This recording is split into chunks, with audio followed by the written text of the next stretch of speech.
I'm Nadia, 33, the unseen engine behind my family's comforts. Mortgage, groceries, insurance, paid without fanfare. Last weekend at our annual barbecue, Dad lifted his beer.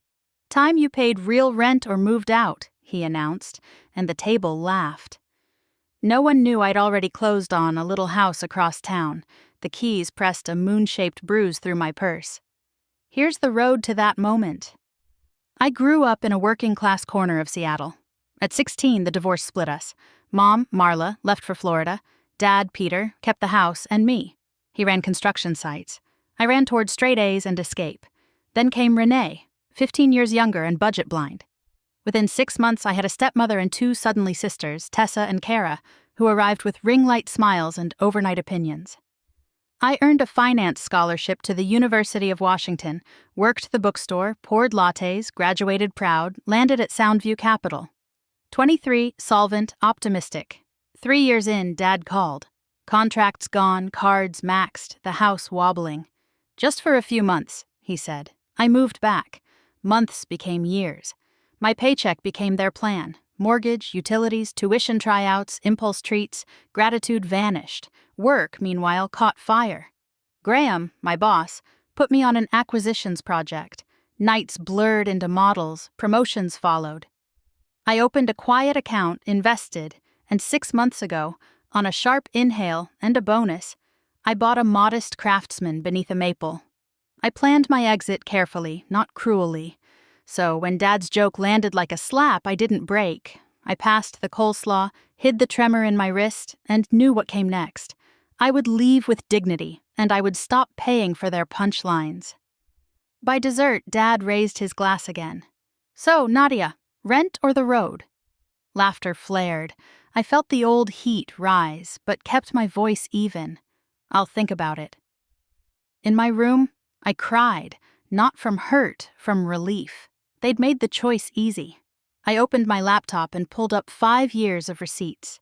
Mortgage transfers, utilities, grocery totals like hash marks on a cell wall. Over 200 grand. I printed the spreadsheet and a letter, clear, not cruel. 3 copies, Dad, Renee, the fridge. Then I set an alarm, hid boxes, and slept. At dawn, I brewed coffee, left pancakes warming, one last gesture, and slid my key onto the counter. Suitcases whispering, I loaded the car.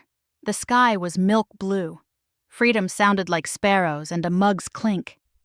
I stopped by the office where Graham was reading memos. I told him enough. Years of paying, the barbecue joke, the plan. He listened, then said, "That wasn't help, Nadia. That was extraction. Set boundaries. I'll back you." By 9, the movers were at my Craftsman. Sunlight sifted through the maple. My friend Mina arrived with sandwiches, declared it Independence Day, and handed me command hooks like medals. We worked until the rooms looked honest. Bed, table, lamp, a rug claiming the floor. When my phone lit, 10 missed calls, a dozen texts. I let them sit. That evening I cooked, toasted the quiet. A call cut through. "Dad," I answered. "Where are you?" he asked. "At my new house," I said. "Read the letter, the spreadsheet shows what I've covered." Silence. Then, "We need to talk." "We will," I said, "when everyone's calm." I slept without bracing for footsteps. On Monday, reception pinged me. "Your family is here." In the lobby, I found Dad pacing, Renee tight-lipped, Tessa and Kara hovering. Graham appeared beside me, ballast. "Let's use a conference room," he said. Inside, Renee led with outrage. "The mortgage is due. What are we supposed to do?" I set the ledger between us. "For 5 years, I paid the mortgage, utilities, food, and your extras. That ends now." Dad scanned the totals, color leaving his face. "I didn't know," he said. "I should have." "It was easier not to look," I answered. "But I'm done being the budget." Tessa snapped, "So you'll let us lose the house?" I met her eyes. "I didn't buy your lifestyle, you did. Adults adjust." Graham cleared his throat. "Nadia is a valued colleague. Please keep this space respectful." Dad nodded, chastened. "We'll talk later," he murmured. And they left with less thunder than they'd carried in. That weekend, after texts that sounded like breathing, I invited them to my place. With conditions, respect, no demands. I roasted chicken, set 5 plates. They toured the rooms, the maple throwing leaf shadows across the rug. At dinner, Dad tried. "I'm sorry, for real." He looked at the ledger, then at me. "I let gratitude calcify into entitlement.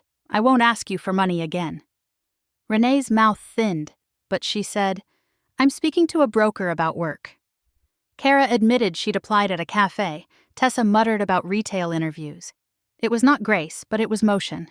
We stacked dishes together. On the porch, night softened the street. Dad squeezed my shoulder. "Coffee next week?" he asked. "Just us." "Just us," I said. I slept in my own quiet, no longer an engine, only a woman, steady at last, steering her life.